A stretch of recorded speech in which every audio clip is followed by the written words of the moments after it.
Semua wajah mereka menghadap ke jendela, tanpa mata, hanya rongga hitam kosong, menatap keluar seolah menunggu seseorang menggantikan tempat mereka.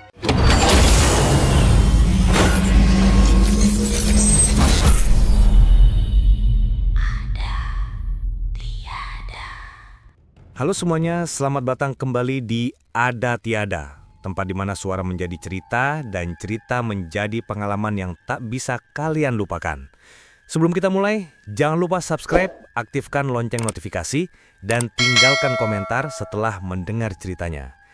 Karena hari ini saya akan membawakan cerita tentang halte bus yang penunggunya ini bukan manusia. Dan katanya bus ini tujuannya menuju dunia lain. Sekarang, mari kita mulai. Yadi berjalan pulang melewati jalan pintas yang jarang ia lewati. Malam itu, angin bertiup lembut, tapi ada rasa gerah yang membuatnya ingin cepat sampai. Motornya rusak sejak sore, jadi ia tidak punya pilihan selain mencari bus terakhir. Ia menengok jam di ponselnya, sudah lewat pukul 11. Lampu-lampu toko sudah padam, hanya menyisakan keheningan yang menempel di udara seperti kabut tipis. Ketika melewati tikungan kecil menuju jalan besar, ia melihat sesuatu yang membuat langkahnya melambat. Sebuah halte berdiri di sisi kiri jalan, setengah tersembunyi oleh semak-semak. Tempat itu tampak tua, catnya terkelupas, dan atapnya sedikit miring seperti hampir roboh. Yadi memincingkan mata. "Halte apa ini? Kok baru lihat?" bisiknya. Ia mendekat ke lahan, mencoba mengingat apakah mungkin ia pernah lewat sini sebelumnya dan tidak sadar. Tapi tidak, ia sangat hafal jalur ini. Ia berdiri tepat di depan halte itu dan merasakan udara di sekelilingnya berubah. Lebih dingin, lebih lembab, seperti udara setelah hujan, padahal dari tadi langit cerah. Bau tanah basah menyeruak dari bawah bangku kayu yang tampak terlalu bersih untuk ukuran halte setua itu. Tidak ada debu, tidak ada noda lumpur, seakan seseorang baru saja mengelapnya. Yadi membuka Google Maps hanya untuk memastikan. Ia mencari tanda halte, mencari ikon transportasi. Tidak ada, bahkan nama jalan tempat ia berdiri terlihat berbeda seperti tidak memuat detail lengkap. Ia menggulir peta lebih jauh, tapi tetap tidak muncul apa-apa. "Apa aku capek banget sampai mulai halu?" gumamnya. Ia menatap halte itu lagi, sunyi, tidak ada suara motor, tidak ada suara jangkrik, bahkan angin seperti berhenti hanya di sekitar tempat itu. Seolah halte itu berada di ruangnya sendiri. Yadi menghela napas dan mencoba menenangkan diri. Ia duduk di bangku kayu tersebut. Kayunya dingin, dingin yang tidak wajar, seperti menyentuh batu yang disimpan di dalam lemari es. Bulunya meremang tanpa sebab jelas. Ia merasa seperti sedang diawasi, padahal tidak ada siapapun di sekitar. Sambil memeluk tas kerjanya, ia menunduk dan berbisik pada diri sendiri. "Sudah, tunggu bus saja. Sebentar lagi pasti datang." Tapi dalam hati kecilnya, Yadi tahu ada yang tidak biasa dengan tempat itu. Dan seolah malam sedang menahan nafas, menunggu sesuatu muncul dari kegelapan. Yadi masih berusaha menenangkan diri ketika suara langkah pelan terdengar dari sisi kanan. Bukan langkah cepat atau malas, lebih seperti seretan sandal lembut yang menyentuh tanah basah. Ia menoleh perlahan dan melihat seorang perempuan muda berdiri sekitar 1 meter darinya. Rambutnya panjang terurai menutupi sebagian wajah. Bajunya baju rumahan biasa, tapi warnanya pudar, seperti sering dicuci tanpa pernah dijemur di bawah matahari. Yadi menelan ludah. "Mbak, nunggu bus juga?" tanyanya mencoba berbasa-basi. Perempuan itu tidak langsung menjawab. Ia hanya menunduk, matanya tidak pernah lepas dari tanah. Baru setelah beberapa detik, ia berbisik lirih hampir tidak terdengar. "Tinggal menunggu giliranku." Yadi tersentak kecil. Giliran?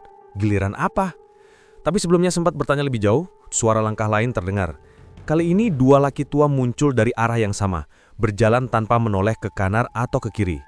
Mereka langsung duduk di bangku halte, tepat di sisi Yadi. Dari dekat, mereka tampak aneh.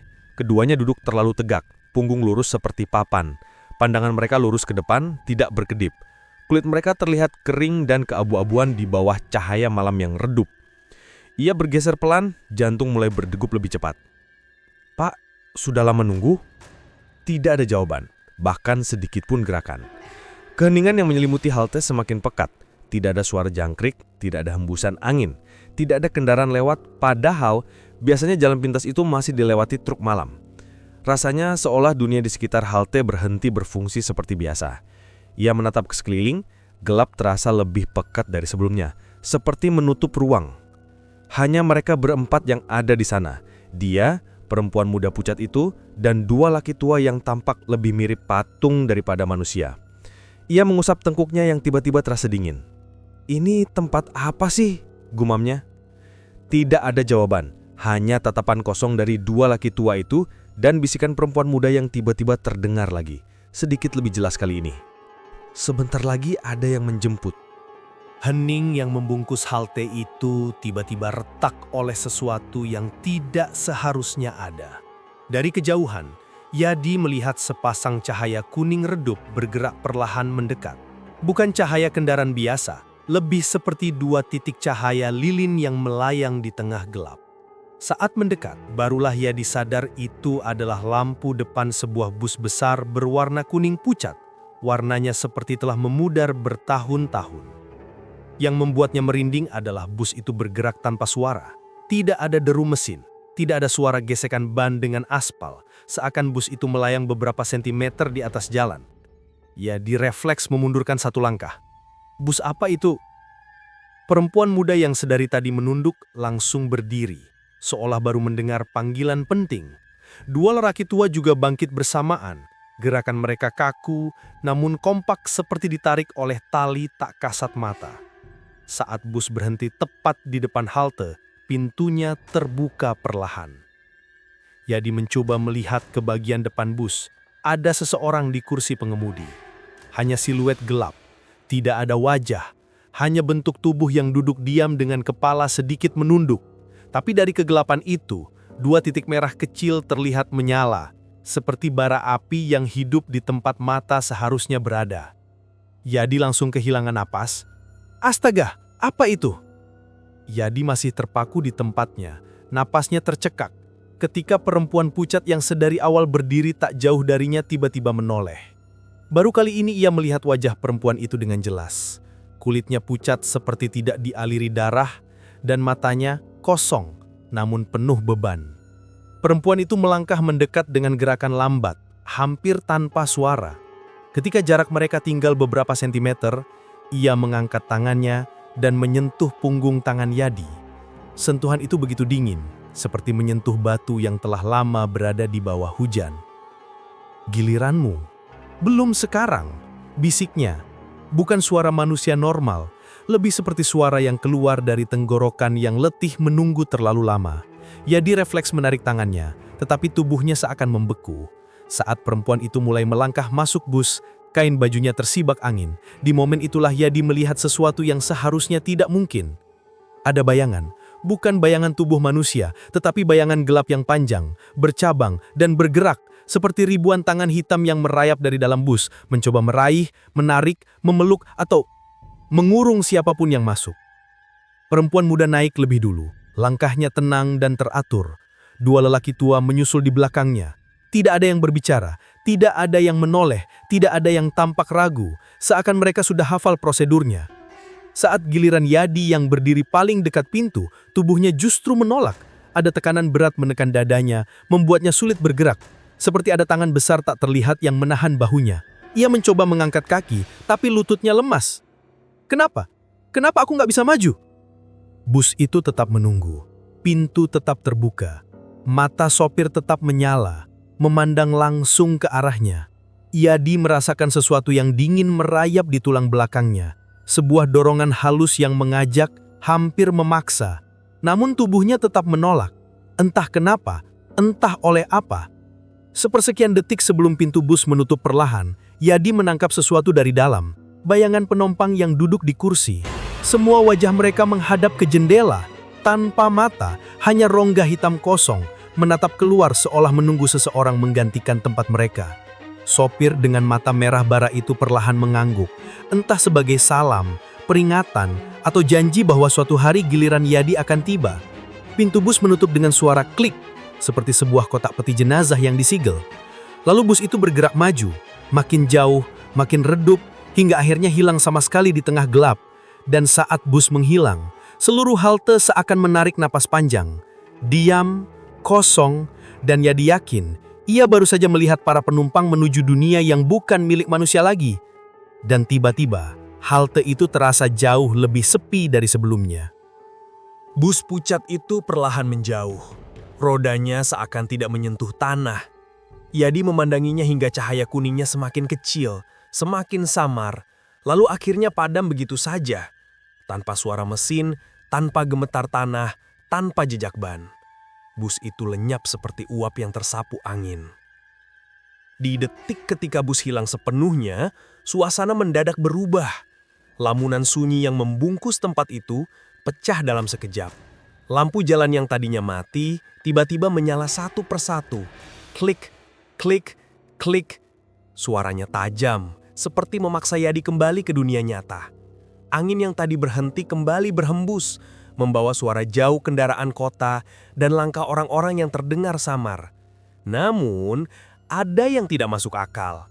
Halte tempat Yadi berdiri sudah tidak ada. Ia menoleh ke kiri, ke kanan, ke belakang, berusaha mencari bangku tua, tiang halte, papan nama, apapun. Tapi yang ada hanya hamparan tanah kosong dengan rumput liar setinggi mata kaki. Tidak ada lantai semen, tidak ada bekas fondasi, tidak ada jejak tempat itu berdiri beberapa menit lalu. Loh, barusan di sini. Gumamnya sambil menatap tanah, menyapu rumput dengan sepatu. Bahkan tanahnya pun tampak tidak terganggu. Tidak ada bekas tapak kaki orang-orang yang tadi menunggu. Tidak ada bercak tanah basah yang sempat ia hirup aromanya. Tidak ada lengkungan rumput yang menandakan baru saja diinjak. Seolah halte itu tidak pernah ada, atau halte itu hanya muncul ketika ada yang menunggu giliran. Yadi melangkah mundur perlahan, jantungnya berdetak sangat cepat. Pikiran logisnya mencoba mencari alasan, halusinasi, mimpi, salah lihat. Tapi tubuhnya tahu kebenaran lain, sesuatu yang lebih tua, lebih gelap, dan lebih senyap daripada logika. Ia meraba dadanya, ada tekanan aneh, rasa dingin di punggung seolah seseorang yang tak terlihat berdiri tepat di belakangnya. Yadi spontan menoleh, namun tidak ada siapapun. Hanya angin, hanya lampu jalan, hanya kota yang bergerak seperti biasa. Tapi di hati Yadi ada keyakinan kuat. Halte itu tidak muncul sembarangan. Tempat itu memilih orang, dan untuk alasan yang belum ia mengerti, malam ini Yadi adalah salah satu yang terpilih. Yadi langsung pergi menjauh dari tempat itu, berjalan cepat, dan menemukan warung kecil di ujung tikungan yang masih buka malam itu. Lampunya temaram, hanya satu bohlam kuning menggantung, namun itu satu-satunya tempat yang masih buka. Saat ia masuk, bel pintu berbunyi kering kecil. Ibu penjaga warung yang tampak setengah mengantuk mendongak, lalu mengerutkan dahi ketika melihat wajah Yadi yang terlihat kacau. "Bu, saya mau tanya, di sini pernah ada halte kecil kan? Tadi saya..." Belum selesai berbicara, wajah ibu itu langsung pucat. Ia menaruh barang yang sedang ia pegang, kemudian perlahan menutup pintu warung dari dalam. Ceplek. Gerakannya gemetar. "Mas, jangan bilang Mas barusan lihat hal-hal aneh di jalan itu." Yadi mengangguk lirih.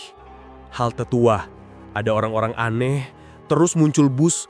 Ibu itu langsung menutup mulutnya sendiri dengan tangan, seolah ingin menghentikan tubuhnya dari bergetar. Ia lalu meraih kursi dan duduk lemas. "Halte itu Mas seharusnya nggak bisa lihat, kecuali Mas lagi di ambang nasib." Yadi merinding. "Apa maksudnya, Bu?" Ibu itu memandang keluar jendela, memastikan tidak ada yang mendengar, lalu suaranya turun nyaris seperti bisikan. Puluhan tahun lalu, di jalan itu pernah ada kecelakaan bus besar. Bus wisata. Penuh penumpang, turunan licin, sopirnya hilang kendali. Semuanya meninggal. Tidak ada satupun yang selamat. Sejak saat itu, cerita aneh mulai muncul. Warga sering melihat halte tua yang tidak pernah ada sebelumnya. Kadang muncul, kadang hilang. Selalu sama. Bangku kayu bersih, ada udara dingin, sunyi mencekam. Menurut warga, halte itu adalah tempat para korban bus menunggu perjalanan terakhir mereka, perjalanan menuju dunia lain. Mereka muncul saat ada orang hidup yang sedang berada di batas takdir, antara selamat atau hilang. Yadi terdiam, telapak tangannya berkeringat. "Bukannya, itu cuma cerita, Bu." Ibu itu menatapnya dengan mata merah ketakutan. "Mas, semua orang yang pernah melihat halte itu selalu mengalami kejadian besar setelahnya. Entah kecelakaan, entah sakit mendadak, entah selamat dari sesuatu yang seharusnya merenggut nyawanya." Lalu ia bersandar, suaranya melemah. "Dan mereka bilang, kalau penumpang bus itu sampai mengajak Mas naik, berarti gilirannya sudah tiba." Dingin menjalar di tengkuk Yadi, karena malam ini seseorang dari halte itu memang memegang tangannya. Setelah pulang ke rumah, malam itu Yadi tidur dengan kecemasan yang menumpuk di dadanya. Ia memaksa memejamkan mata, berharap semua yang ia alami hanya ilusi akibat kecapekan. Namun ketika kesadarannya mulai tenggelam, gelapnya berubah menjadi sesuatu yang jauh lebih buruk. Ia mendapati dirinya duduk di dalam sebuah bus tua. Lampunya redup berwarna kuning kotor. Bau karat dan lumpur memenuhi udara. Jendela bus buram, seolah dunia luar tidak benar-benar ada. Yang membuat Yadi membeku adalah para penumpangnya. Mereka semua duduk diam memandang lurus ke depan. Tidak berkedip, tidak bernapas, tidak bergerak. Namun ketika Yadi menyadari bahwa kursi di sampingnya kosong, seluruh kepala penumpang berputar ke arahnya bersamaan, dengan gerakan yang tidak manusiawi. "Sst, Yadi, Yadi, kursimu kosong." Suara mereka seperti hembusan angin bercampur desahan terakhir seseorang sebelum mati. Yadi mencoba berdiri, tetapi tubuhnya terkunci, seakan bus itu menahannya. Dari ujung lorong bus, sosok sopir yang sebelumnya hanya ia lihat sebagai siluet, kini menoleh perlahan. Matanya, dua bara merah seperti besi dipanaskan. Mulutnya tidak tampak, hanya cekungan hitam. "Kau tertinggal," bisik sopir itu tanpa membuka mulut. "Kami kembali menjemputmu." Bus itu bergetar, seperti hendak melaju. Yadi menjerit, mencoba melompat ke pintu. Tetapi semua penumpang mengulurkan tangan-tangan pucat menuju dirinya.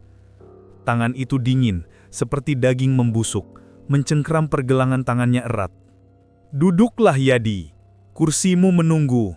Yadi terbangun dengan teriakan membeku di tenggorokan. Napasnya memburu, tubuh berkeringat dingin. Namun rasa lega itu hanya bertahan beberapa detik. Dari luar rumah, tepat di depan jendelanya, terdengar suara rem bus. Ciit! Panjang dan berat, seperti kendaraan berhenti seketika. Padahal ia tinggal di gang kecil yang tidak mungkin dilewati bus.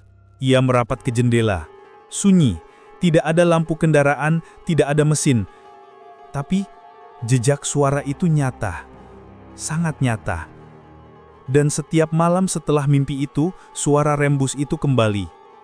Semakin dekat, semakin keras. Seolah bus itu mencari alamat rumahnya dengan sabar dan yakin bahwa suatu hari Yadi akhirnya akan membuka pintu. Beberapa hari kemudian, Yadi kembali melewati jalan itu, meski hatinya sudah berulang kali menolak. Malam turun pelan-pelan, menyisakan remang oranye dari lampu jalan yang berkelip seperti hampir padam. Di tanah kosong tempat halte itu dulu muncul, ia melihat sesuatu yang membuat tengkuknya menegang. Ada bekas dua garis panjang, seakan-akan ban besar meluncur terlalu cepat sampai membakar tanahnya. Asap tipis masih mengepul dari sela-sela rumput yang gosong. Yadi berdiri mematung, nafasnya terasa lebih berat dari biasanya. "Ini masih baru," gumamnya. Ketika ia melangkah mundur, angin tiba-tiba bertiup lewat telinganya, dingin seperti napas seseorang yang berdiri sangat dekat. Lalu, terdengar bisikan yang begitu jelas, seakan seseorang membisikkan langsung ke dalam pikirannya. "Giliranmu segera tiba." Yadi terbelalak. Ia menoleh ke segala arah tapi tidak ada siapapun. Hanya jalan panjang yang sepi, pepohonan gelap dan bau asap yang makin menusuk. Sejak malam itu, Yadi tidak pernah berani pulang sendirian. Namun setiap kali ia melewati jalan itu, angin selalu berubah arah, membawa suara yang membuat bulu kuduknya berdiri. Suara pintu bus itu, seolah sedang menunggunya. Terima kasih sudah mendengarkan cerita ini. Jangan lupa subscribe, nyalakan loncengnya, supaya kamu nggak ketinggalan cerita-cerita penuh misteri selanjutnya di channel Ada Tiada. Sampai jumpa di cerita horor berikutnya. Jaga langkahmu malam ini, Siapa tahu ada bus yang berhenti untukmu.